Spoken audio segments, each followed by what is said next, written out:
Samsung B312E model అన్నమాట. ఇది problem ఏంటంటే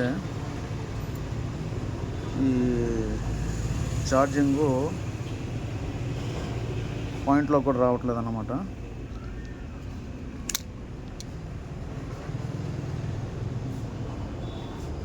పాయింట్లోకి దేనికి రావట్లేదంటే ఇక్కడ నుంచి మామూలుగా ఏసీకి వస్తుంది. ఇది షార్ట్ అవ్వడం వల్ల దీనికి రావట్లేదు, అంటే ఛార్జింగ్ సాకెట్కి రావట్లేదు అన్నమాట. అప్పుడు మామూలుగా ఇక్కడ నుంచి ఇక్కడికి కలెక్షన్ రావట్లేదంటే ఈ ప్లస్ పాయింట్ నుంచి ఇక్కడికి వస్తుంది. ఇక్కడికి వచ్చినా కానీ యువతలకు రావట్లేదంటే ఇది షార్ట్ అయినట్టు అనమాట.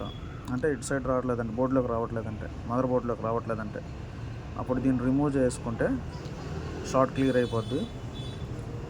లేదు చేసిన తర్వాత కూడా రాలేదంటే ఇక్కడిని ప్లస్ పాయింట్ నుంచి ఇక్కడికి జంపర్ ఇచ్చుకోవాలి.